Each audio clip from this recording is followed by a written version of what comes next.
So finally ನಾನು RTX 300 service ಮುಗೀತು. ಎಷ್ಟಾತಪ್ಪ service cost ಅಂದ್ರೆ, ನಮಸ್ಕಾರ ಸ್ನೇಹಿತರೆ, ನಾನು RTX 300 ತೊಗೊಂಡ ಸರ್ವಿಸ್ ಮಾಡ್ಸಕೊಂಡೇನಿ. ಫಸ್ಟ್ ಸರ್ವಿಸ್ ಐತಿ ಇದು ನಂದು. 750 ಕಿಲೋಮೀಟರ್ಗೆ ಬಾ ಅಂತ ಹೇಳಿದ್ರೆ, ಬಟ್ ಅರ್ಜೆಂಟ್ ಊರಿಗೆ ಹೋಗೋದೈತಿ ಬೈಕ್ ತೊಗೊಂಡ. ಆ ಕಾರಣಕ್ಕೆ 600 ಕಿಲೋಮೀಟರ್ ಆಗೈತಿ, ಆದ್ರೂ ಸರ್ವಿಸ್ ಮಾಡ್ಸಕೊಂಡೇನಿ. ಈಗ ಎಷ್ಟು ಕಿಲೋಮೀಟರ್ ಆಗೈತೆ ಅಂದ್ರೆ 603 ಕಿಲೋಮೀಟರ್ ಆಗೈತಿ, ಬಟ್ ಇನ್ನೂ 150 ಕಿಲೋಮೀಟರ್ ಬ್ಯಾಲೆನ್ಸ್ ಐತಿ. ಶೋರೂಮ್ ದವ್ರಿಗೆ ಹೇಳೇನಿ, ಒಂದು ರೈಡ್ ಹೊಂಟೇನಿ, ನನಗೆ ಸರ್ವಿಸ್ ಮಾಡ್ಕೊಡ್ರಿ ಅಂತ ಹೇಳಿ. ಅವರು ಓಕೆ ಬರ್ರಿ ಮಾಡ್ಕೊಡ್ತೇನೆ ಅಂತ ಹೇಳ್ಯಾರ.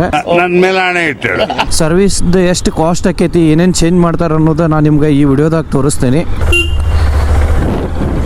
ಒಳಗ ನುಗ್ಗಿಬಿಟ್ಟೇನೆ, ಏನು ಪರ್ಮಿಷನ್ ಇಲ್ಲ, ಏನಿಲ್ಲ. ಸರ್ ಇದು ಸರ್ವಿಸ್ ಮಾಡಿಸೋದಿತ್ತು ರೀ, RTX 300. ಆ ಕಡೆ ಬರ್ಬೇಕು ಸರ್, ಬಿಜಿ ಇದ್ರಿ. ನೋಡಕ್ಕಾಗ್ದೆ, ನಗಕ್ಕಾಗ್ದೆ, ಅಳಕ್ಕಾಗ್ದೆ, ಬಾಳಕ್ಕಾಗ್ದೆ, ಸಾಯಕ್ಕಾಗ್ದೆ, ಮರಿಯಕ್ಕಾಗ್ದೆ, ನನ್ನ ಬಾಳ್ಗಷ್ಟು ಬೆಂಕಿ ಹಾಕಿ ಸರ್ವಿಸ್ ಇತ್ತು RTX 300.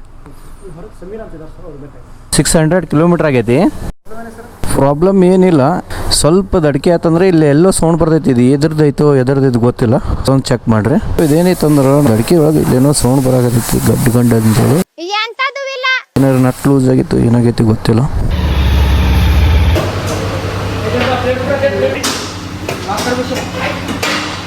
ಇಲ್ಲಿ ನೋಡ್ಬೋದು, ಇದು ಏರ್ ಫಿಲ್ಟರ್ ಇಲ್ಲಿ ಇರ್ತೈತಿ. ಇದ್ರದ್ದು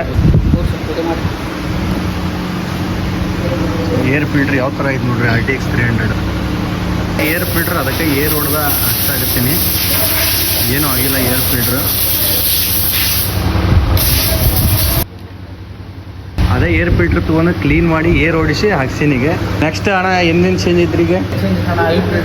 oil change, oil filter, chain cleaning, ಇಷ್ಟು ಕೆಲಸ ಅದಾವ ಇನ್ನು.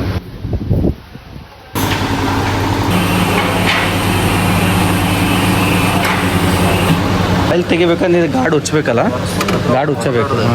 ನಾ ಗಾಡಿ ವಾಶ್ ಮಾಡಿಸಿಲ್ಲ, ಹಂಗಾಗಿ ಅವರು ಚೈನ್ ಕ್ಲೀನ್ ಮಾಡಿ ಸ್ಪ್ರೇ ಹೊಡ್ಯಾಕತ್ತಾರ. ಯಾಕಂದ್ರೆ ಸೌಳ್ ಇರ್ತಿತ್ತಲ್ಲ, ಗಾಡಿ ಜಂಗ್ ತಿಂತೈತೆ ಅನ್ನೋದಕ್ಕೆ ನಾನು ಶೋರೂಮ್ದಾಗ ವಾಶ್ ಮಾಡಿಸಿಲ್ಲ. ಮನೆಗೆ ಹೋಗಿ ನಾನು ಗಾಡಿ ತೊಳಿತೀನಿ. ಇನ್ನೊಂದು ಬೋಲ್ಟ್ ಐತಿ ಇದ್ರದ್ದು, ರೆನ್ ಬೋಲ್ಟ್ ಅಂತೇಳಿ ಆಯಿಲ್ ಎಲ್ಲ ತೆಗಿಯಾಕತ್ತಾರ. ಈಗ ಈ ಕಡೆ ಒಂದು ಬೋಲ್ಟ್, ಇನ್ನೊಂದು ಬೋಲ್ಟ್ ಐತಿ ನೋಡ್ರಿ, 2 ಬೋಲ್ಟ್ ಅದಾವ ಇದಕ್ಕೆ. ಸಿಂಥೆಟಿಕ್ NW30 ಆಯಿಲ್ ಹಾಕ್ಸ್ಬೇಕು ನೋಡ್ರಿ. ಇದಕ್ಕೆ ಆಯಿಲ್ ಹಾಕಾಕತ್ತಾರ ನೋಡ್ರಿ. ಆಯಿಲ್ ಪ್ರೈಸ್ 1898 ರೂಪಾಯಿ ಐತಿ. 1.5 ಲೀಟರ್ ಬರ್ತೈತಿ. ಹಾಗಾಗಿ ಇದಕ್ಕೆ ನಾವು ಹಾಕಬೇಕಾಗಿದ್ದು ನಮ್ಮ ಗಾಡಿಗೆ 1.3 ಲೀಟ್ರ್, ಹೆಚ್ಚಿಗೆ ಹಾಕಂಗಿಲ್ಲ. ಇದಕ್ಕೆ 1.3ನ ಹಾಕ್ಬೇಕಷ್ಟೇ, ಅದಕ್ಕಿಂತ ಜಾಸ್ತಿ ಹಾಕೋದು ಪ್ರಾಬ್ಲಮ್ ಆಕೈತಿ. ಇನ್ನೊಂದು ಸ್ವಲ್ಪ ಬೆಂಡ್ ಮಾಡಿನೂ ಹಾಕ್ಬೇಕು, ಡೈರೆಕ್ಟ್ ಆದ್ರೆ ಫುಲ್ ಹೋಗಂಗಿಲ್ಲ ಆಯಿಲ್.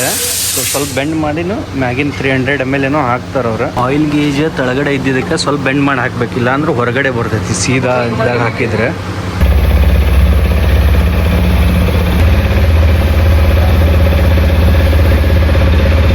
ಚೈನ್ ಸೆಟ್ಟಿಂಗ್ ಒಂದು 30 to 40 mm ಮಾಡಿಸ್ಬೇಕು ನೋಡ್ರಿ. ಚೈನ್ ಟೈಟ್ ಆದ್ಮ್ಯಾಗ ಎಕ್ಸೆಲ್ ನಟ್ ಟೈಟ್ ಮಾಡೋದು ಅಂದ್ರೆ 100 ಇರ್ಬೇಕು ನೋಡ್ರಿ ಸೆಟ್ಟಿಂಗ್. ಇದೆ 100.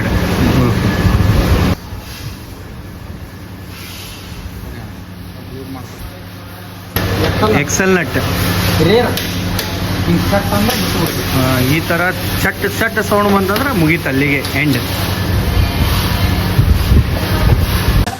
ಫೈನಲಿ ಎಲ್ಲ ಮುಗೀತು ಬಂದು. ಈಗ ಅಂದ್ರೆ ಬಿಲ್ ಒಂದು ಮಾಡ್ತಿದ್ದೆ, ಇದರಿಂದ ಗಾಡಿ ಹೊರಗಡೆ ಇಳಿಸ್ಕೊಂಡೆ ನಾವು ಹೊರಗಡೆ ಇರೋದು. ಸೊ ಆಯಿಲ್ ಎಲ್ಲ ಚೇಂಜ್ ಆದ್ಮೇಲೆ ಒಂದ್ಸಲ ನೀಟಾಗಿ ನಟ್ಟೆಲ್ಲ ಟೈಟ್ ಮಾಡ್ತಾರೆ. ನೋಡ್ಕೊರಿ ನೀವು, ಎಲ್ಲ ಮಿಸ್ ಹೊಡೆದಿದ್ರು ಹೇಳ್ರಿ, ಕರೆಕ್ಟಾಗಿ ಟೈಟ್ ಮಾಡ್ತಾರೆ. ಫೈನಲಿ ಸರ್ವಿಸ್ ಆಯ್ತು ಗಾಡಿ. ಈಗ ಹೊರಗಡೆ ತೆಗಿಯಾಕತ್ತಾರೆ ಗಾಡಿ. ಬಿಲ್ ಎಷ್ಟು ಆಯ್ತು ಅನ್ನೋದನ್ನು ನಿಮ್ಗೆ ತೋರಿಸ್ತೀನಿ. ಸೊ ಫೈನಲಿ ನಾನು RTX 300 ಸರ್ವಿಸ್ ಮುಗೀತು. ಎಷ್ಟಾತಪ್ಪ ಸರ್ವಿಸ್ ಕಾಸ್ಟ್ ಅಂದ್ರೆ 2016 ರೂಪಾಯಿ ಆಗೈತಿ. ಏನು ಒಂದು ಮಿಸ್ ಆಗೈತೆ ಅಂದ್ರೆ ಆಯಿಲ್ ಫಿಲ್ಟರ್ ಇದ್ದಿದ್ದಿಲ್ಲ ಅವ್ರ ಕಡೆ ಸ್ಟಾಕ್, ಅದನ್ನೊಂದು ಸತಿ ನೆಕ್ಸ್ಟ್ ಟೈಮ್ ಹಾಕಿಸ್ಕೋತೀನಿ. ಅದಾಗಿದ್ದರೆ ನಮ್ಗೆ 2500 ಮಟ ಟೋಟಲ್ ಆಗಿ ಬರ್ತಿತ್ತು.